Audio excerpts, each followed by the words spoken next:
Sim. E a minha dúvida seria o seguinte, diante do que a gente perdeu, a gente está muito longe de recuperar, ou a gente já ultrapassou, e ao mesmo tempo entender, é possível tornar áreas que não são mangues, né, através, né, dessas plantações e do trato ali do ambiente em áreas de mangue, ou só é possível recuperar o que a gente perdeu? Veja só, eu vou te dar um exemplo.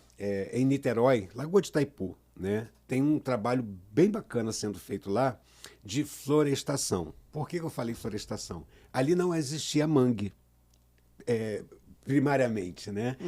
Ali era uma laguna e você tinha uma restinga, só que foi totalmente degradado também. E como essa corrente que eu te falei, que entra e empurra água suja, esses manguezais, o manguezal ele se autorregenera através de propágulos, ou seja, você tem uma semente, no caso do mangue vermelho, que tem aquelas raízes fora, né, altas, ele tem que chama de caneta, né, é um negocinho pendurado. Ali você tem uma árvore pronta para nascer. Quando ela se solta da árvore mãe, que ela finca na lama, ali nasce uma nova árvore. Ou, se a maré estiver cheia, ela cai e a água do rio vai dispersar. É assim que o mangue se dispersa. Ou seja, parece que ela se legal. dispersa de uma forma muito inteligente. É uma estratégia. Sim. É uma estratégia da natureza, né? Porque ela sabe que ela precisa, né, deixar suas crias, né, suas sementes, e aí o próprio rio se encarrega de ir levando essas sementes, tanto do mangue preto, do mangue branco, do mangue vermelho, mais para frente. E ela já tem, parece que ela tem já enfinca na... né? E o peso, por exemplo, a forma, ela já cai de uma forma que o peso está na ele ponta consegue... que tem que enfincar, né? Que ela Pra já que ela tem uma brote da ponta que ficou aerodinâmica pra ali, cima. né? Exatamente. Foi incrível. O mangue preto, por exemplo, como eles vivem numa área que é salobra, ela não consegue respirar pela folha. Toda árvore respira pela folha. Qual é a estratégia da árvore do mangue preto? Ela tem raízes que brotam da terra, né? Que essa raiz, ela puxa o oxigênio e leva para a árvore mãe. Porque o excesso de sal que vem, ela excreta pela folha, impedindo ela de respirar. Então, se você chegar numa folha de mangue preto, ela está sempre russa, toda branquinha. Aquilo é sal. O sal que ela retira da água. Ela excreta o sal, usa a água para fazer todo o ciclo da árvore e o oxigênio são daquelas pontas de raízes que a gente chama de pneumatóforos, né? Então o mangue tem umas estratégias muito bacanas, né? Então essa área, não é nem reflorestamento, né? Reflorestação. No caso de Itaipu, que não tinha mangue, e aí um maluco do bem foi lá e esse criou propágulo, um eu te mangue. falei, É possível esse criar um propágulo mangue, caiu então. pelo rio, foi parar lá. Entendi. Né?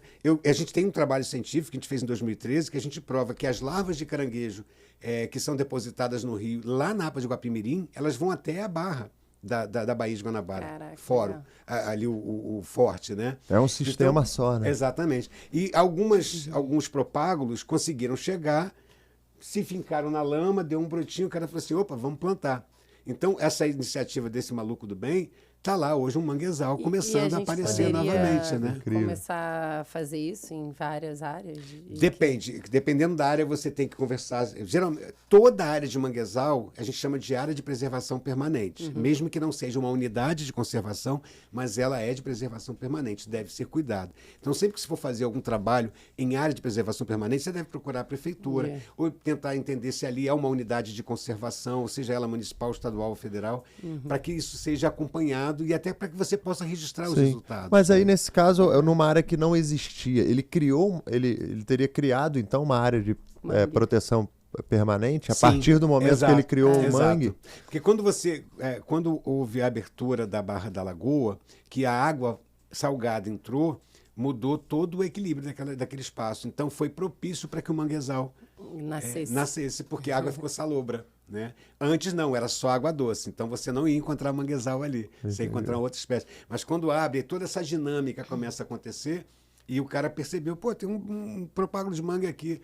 viu que uma ou duas árvores, e hoje você tem já um manguezal lá. E cresce rápido, assim, quando a gente fala assim, pô, vamos fazer um manguezal então, vamos fazer esse trabalho. Eu estava falando aqui, né, Dá que a pra árvore gente cresce 10 metros. 1 metro ao ano. 1 1 metro ao ano. Então, isso no fundo da Baía de Guanabara, que tem as condições ideais. Porque, por exemplo, é preciso... Por exemplo, quando a gente planta, né? Você viu, eu falei de 40,4 hectares. E isso é feito por catadores da Cooperativa Manguezal Fluminense e pescadores. Quando a gente roça, e as partes que estão carecas, que é onde existia mangue antes e ele não existe mais hoje, é porque focaram áreas muito grandes, 100 mil metros quadrados, 12 mil metros quadrados, E aí a vegetação oportunista chegou, cresceu mais rápido e não deixou o mangue ocupar. E a gente tem áreas lá no fundo da Baía de Guanabara, na APA, muito ocupadas por samambaia do mangue, e ela cresce muito junta, e aí qualquer propágulo que tente nascer não tem luz. Então aí o mangue não viceja. Quando a gente chega, a gente tem que roçar isso tudo, e toda aquela parte morta da planta que foi roçada, ela é mantida, a gente chama de serrapilheira, para manter a umidade.